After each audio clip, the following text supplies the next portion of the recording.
Are dismissed to Children's Church at this time. And for those of you who weren't here last week, you missed a pretty exciting dry throat spell, but don't worry, no one panic here. I got my bottle of water this time, so we shouldn't have any commercial breaks this time. Although, I don't know, my throat is kind of scratchy today. I don't know, I might have to get a second water bottle, we'll see. But my goodness, I can't... I feel like, I don't know about any of you guys, but I feel like this year has gone by ridiculously fast. I cannot believe that we're in the middle of November. It just blows my mind. We're in the middle of November. It's going to be Thanksgiving, and I know some of you might be scared by this fact, but my goodness, then before you know it, boom, it's Christmas. I haven't gotten my shopping done. I don't know about you, but boom, Christmas, boom, New Year's Eve, and then, man, it is 2020, New Year. And then we all know what that means. Just break out all the New Year's resolutions. Have any of you guys ever had like a successful New Year's resolution where you were like, I'm going to do this, and you followed it all the way through past January and all that stuff? Man, let me tell you, that's one of the reasons I stay away from New Year's resolutions. I've never done one because I've always just been terrified, like, I don't want to start something and not finish, and I feel like if I started one, I'd quit. Because let me tell you, it seems like more often than not, we have these New Year's resolutions because we want to look better, feel better, just be better, right? I mean, that's why we typically have New Year's resolutions. But I think it's funny that our New Year's resolutions typically consist of practices that are like nowhere to be found in our lives before we make these New Year's resolutions. I mean, you hear things like, I'm going to go to the gym every day, even though I have never stepped foot in a gym in my life. Or I'm going to read a book every week, even though I know that I've only completed like 2 books in my entire life. Or I'm going to eat so healthy this year, even though I eat dessert like after every meal here. I mean, you hear we make these resolutions that take years and years of like practice and discipline to get down, and yet we make these things and we expect that they should just come really natural to us. Just they should come automatically and everything should be good, and it doesn't always work like that. And it's frustrating. It's so frustrating when it doesn't work like that. Because we're people that we like to see progress. We like to see results as soon as possible. And it's so frustrating when that doesn't happen. It's so easy just to get discouraged. We keep on keeping on, just knowing that we need to do this certain thing, but when there's like no progress or results to be found, when we want to see those things, I mean, it's so hard not to get discouraged. And there's nothing that can bring us down lower than discouragement. I don't know anyone who loves discouragement. If someone loves discouragement, I don't know, maybe you need help, I don't know. But it's like no one likes to have discouragement in their life. I mean, we want to get discouragement out of our lives as quickly as possible if we ever experience it.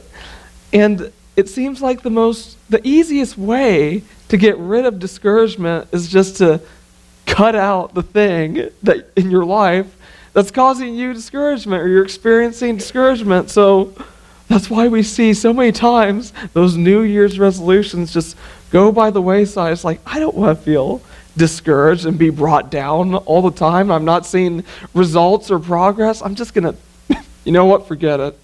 I'm just going to be content with how I've always been, how it's always been. I don't need any discouragement in my life. I'm just going to get that out of there. It's so easy when we're discouraged just to give up, because that's the quickest way to get rid of discouragement. Just give up, just quit, just go back to how things were. Easy, simple. And the people of Israel, they were experiencing kind of their own New Year's resolution, and they were going to go through some very difficult challenges, some very difficult circumstances where they were going to face discouragement, and they were going to have to make the hard, tough choice to stick it out, to keep on going. So this is kind of what was going on in Ezra chapter 1. It says this: in the first year of Cyrus, king of Persia, in order to fulfill the word of the Lord spoken by Jeremiah, the Lord moved the heart of Cyrus, king of Persia, to make a proclamation throughout his realm and also to put it in writing. This is what Cyrus, king of Persia, says: the Lord, the God of heaven, has given me all the kingdoms of the earth, and he has appointed me to build a temple for him at Jerusalem and Judah. Any of his people among you may go up to Jerusalem and Judah and build the temple of the Lord, the God of Israel, the God who is in Jerusalem, and may their God be with them. And in any locality where survivors may now be living, the people are to provide them with silver and gold, with goods and livestock, and with free will offerings for the temple of God in Jerusalem. Then the family heads of Judah and Benjamin, and the priests and Levites, everyone whose heart God had moved, prepared to go up and build the house of the Lord in Jerusalem. So we see here, it's a new year, it's a new king. It's like a new New Year's resolution for the people of Israel. Here, when this is going on, the people of Israel have been in exile, away from their home, away from their normal way of life for years upon years upon years. And then it just seems like out of the blue, like their king just says, you know what, you guys can go back home now. You can go back to your way of life. You can rebuild the temple. Go back to normal, basically. And you would think that this would be good news. This is good news. But at the same time, Israel has just been away from their normal way of life, or what was their normal way of life, for years upon years upon years. And their world has just suddenly been turned upside down, or I guess right side up now, since they're going back to normal. But they were going to face some very difficult challenges. I mean, their way of life is a distant memory to them. Basically, everything that they're going to do, this temple life, going back to living out God's law, being back in their homeland, it's basically a completely new concept to them. I mean, there are some people, they're experiencing this for the very first time. And of course, there's going to be a lot of challenges that come with that.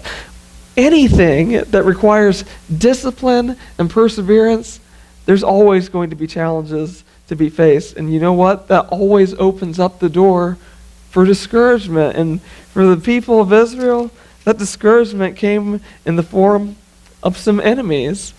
Ezra chapter 4 says this: when the enemies of Judah and Benjamin heard that the exiles were building a temple for the Lord, the God of Israel, they came to Zerubbabel and to the heads of the families and said, let us help you build, because like you, we seek your God and have been sacrificing to him since the time of Esarhaddon, king of Syria, who brought us here. But Zerubbabel, Joshua, and the rest of the heads of the family of Israel answered, you have no part with us in building a temple to our God. We alone will build it for the Lord, the God of Israel, as King Cyrus, the king of Persia, commanded us. Then the peoples around them set out to discourage the people of Judah and make them afraid to go on building. They bribed officials to work against them and frustrate their plans during the entire reign of Cyrus, king of Persia, and down to the reign of Darius, king of Persia. At the beginning of the reign of Xerxes, they lodged an accusation against the people of Judah and Jerusalem. And in the days of Artaxerxes, king of Persia, Bishlam, Mithridates, Tabeel, and the rest of his associates wrote a letter to Artaxerxes. The letter was written in Aramaic script and in the Aramaic language. Rehum and the commanding officer and Shimshai the secretary wrote a letter against Jerusalem to Artaxerxes the king as follows. There was a letter.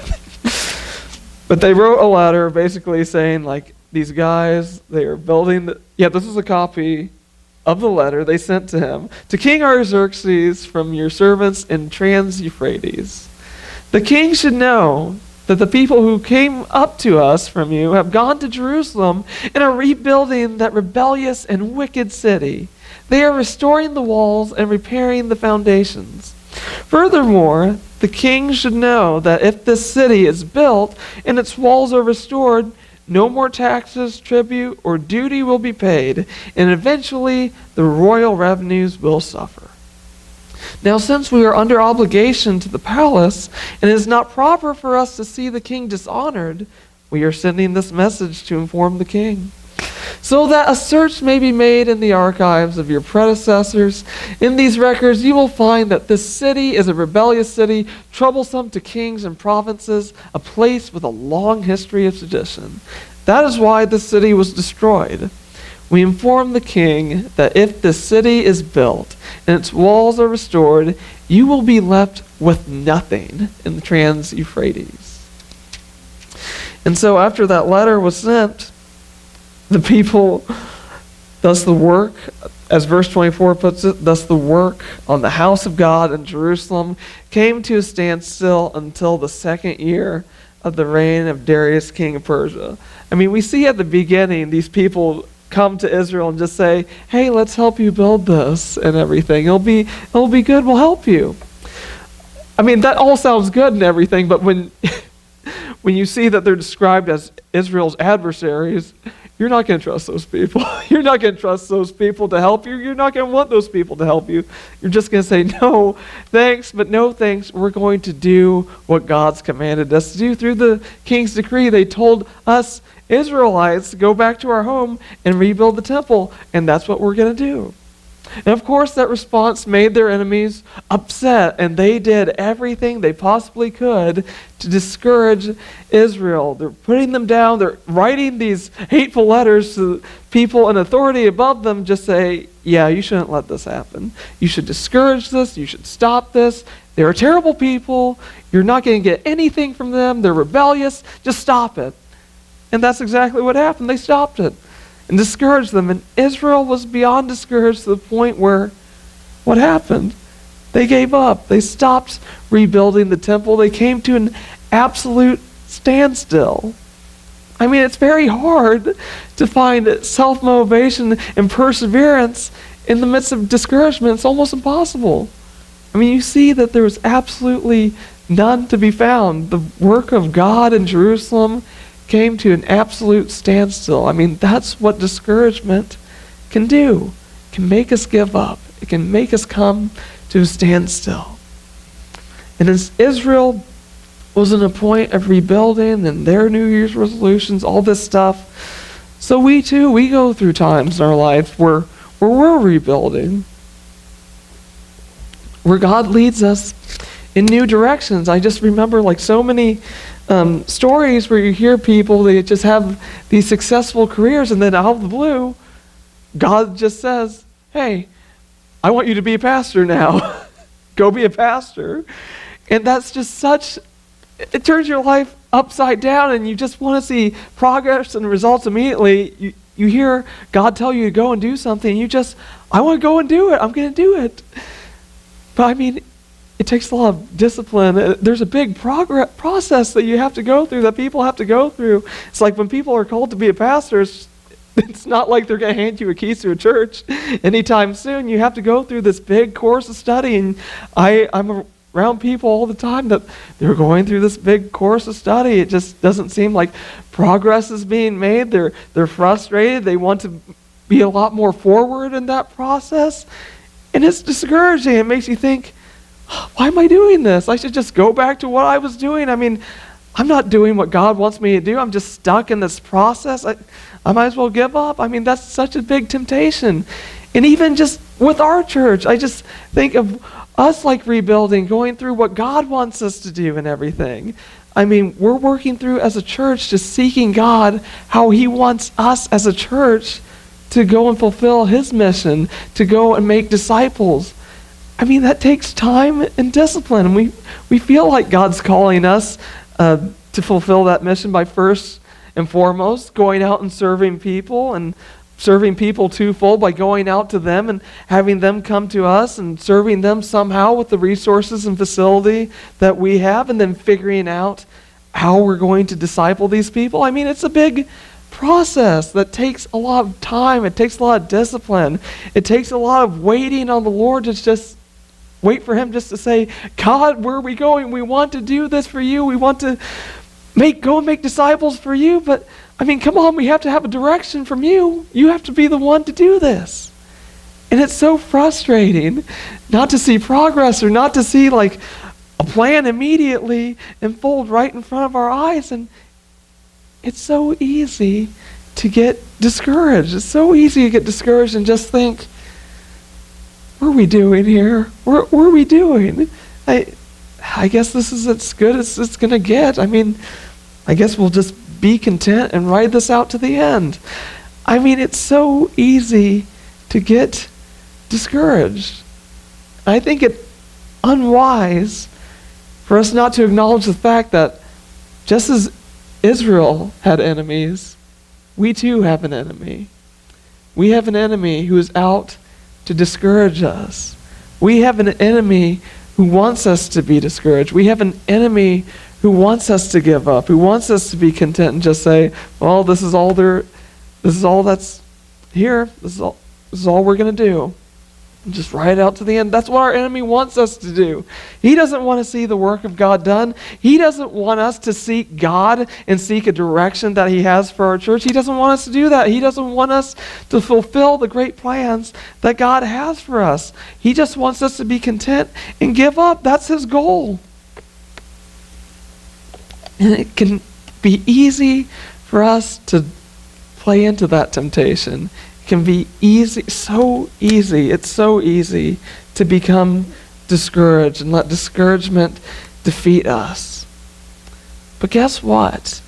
Yes, the reality is we do have an enemy. But the reality also is that we have a hero. We have a hero who has great plans and who will always see them through and who will see us through for his mighty work. I mean, Israel understood this. They knew that they had a hero who could beat whatever discouragement they were facing, who could get them back on the right track. Hear this from Ezra chapter 5. Now Haggai the prophet and Zechariah the prophet, a descendant of Edu, prophesied to the Jews in Judah and Jerusalem in the name of the God of Israel who was over them. Then Zerubbabel, son of Shealtiel, and Joshua, son of Jozadak, set to work to rebuild the house of God in Jerusalem, and the prophets of God were with them, supporting them. At that time, Tattenai, governor of Trans-Euphrates, and Shethar-Bozenai and their associates went to them and asked, "Who authorized you to rebuild this temple and to finish it?" And this is the answer they gave them. "We are the servants of the God of heaven and earth, and we are rebuilding the temple that was built many years ago, one that a great king of Israel built and finished. But because our ancestors angered the God of heaven, he gave them into the hands of Nebuchadnezzar, the Chaldean, the king of Babylon, who destroyed this temple and deported the people to Babylon.